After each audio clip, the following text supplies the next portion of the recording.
আজি আমি এই মৰঙীৰ বালিজান অঞ্চলত এটা বিনামূলীয়া চকু চিকিৎসা শিবিৰ অনুষ্ঠিত কৰিছিলোঁ। যোৰহাট লায়েন্স চকু চিকিৎসালয়ৰ সহযোগত আৰু এই অঞ্চলৰ নবাৰণ যুৱ সংঘৰ সহযোগত আমি ব্যক্তিগতভাৱে উদ্যোগ গ্ৰহণ কৰি এই যি চিকিৎসা শিবিৰ অনুষ্ঠিত কৰিছিলোঁ, এই ক্ষেত্ৰত দেখিছোঁ যে আজি এই শিবিৰ অনুষ্ঠিত হোৱাৰ পুৱাৰে পৰা এই অঞ্চলৰ যথেষ্ট বয়স্ক ব্যক্তি এই চিকিৎসা শিবিৰত চকু দেখাবৰ বাবে ইয়ালৈ উপস্থিত হৈছেহি আৰু যথেষ্ট ভিৰ কৰিছেহি।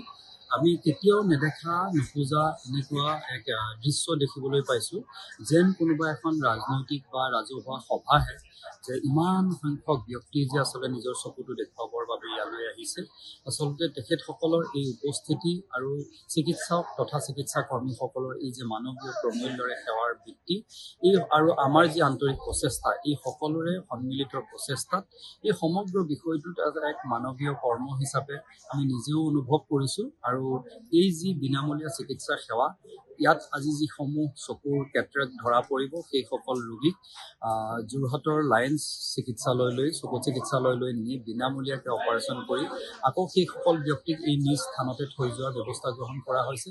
যিসকলৰ চকুৰ অন্যান্য ৰোগ ধৰা পৰিছে, যিসকলক চশমাৰ প্ৰয়োজন হৈছে, সেইসকলক আমাৰ উদ্যোগতে আজি আচলতে বিনামূলীয়া চকুৰ চিকিৎসা কৰাৰ অন্তত চশমাও প্ৰদান কৰা হৈছে।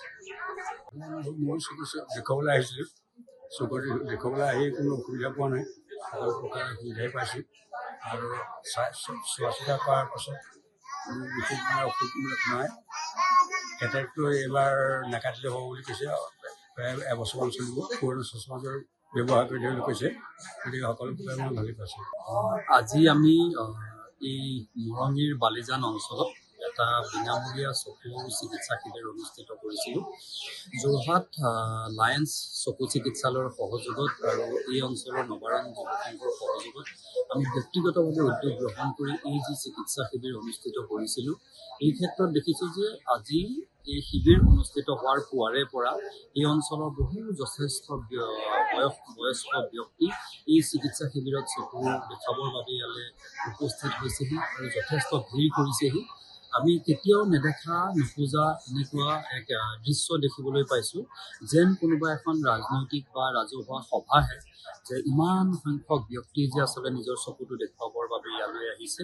আচলতে তেখেতসকলৰ এই উপস্থিতি আৰু চিকিৎসক তথা চিকিৎসা কৰ্মীসকলৰ এই যে মানৱীয় প্ৰমূল্যৰে সেৱাৰ বৃত্তি, এই আৰু আমাৰ যি আন্তৰিক প্ৰচেষ্টা, এই সকলোৰে সন্মিলিত প্ৰচেষ্টাত এই সমগ্ৰ বিষয়টোত এক মানৱীয় কৰ্ম হিচাপে আমি নিজেও অনুভৱ কৰিছোঁ। আৰু এই যি বিনামূলীয়া চিকিৎসা সেৱা, ইয়াত আজি যিসমূহ চকুৰ কেটৰেক্ট ধৰা পৰিব, সেইসকল ৰোগীক যোৰহাটৰ লায়েন্স চকু চিকিৎসালয়লৈ নি বিনামূলীয়াকৈ অপাৰেশ্যন কৰি আকৌ সেইসকল ব্যক্তিক এই নিজ স্থানতে থৈ যোৱাৰ ব্যৱস্থা গ্ৰহণ কৰা হৈছে।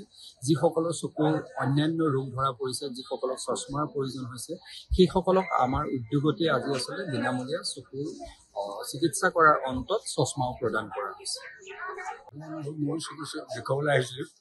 চকু দেখুৱাবলৈ আহি কোনো অসুবিধা পোৱা নাই, সকলো প্ৰকাৰে সুবিধাই পাইছোঁ। আৰু চোৱা চিতা কৰাৰ পাছত কোনো বিশেষ অসুবিধা নাই। কেটেৰেক্টটো এইবাৰ নাকাটিলে হ'ব বুলি কৈছে। প্ৰায় এবছৰমান চলিব। পুৰণা চশমাযোৰ ব্যৱহাৰ কৰি দিবলৈ কৈছে। গতিকে সকলো প্ৰকাৰে মই ভালেই পাইছোঁ। যিকোনো খবৰৰ বাবে যোগাযোগ কৰক 7099017330 লগতে 7099017110 নম্বৰত।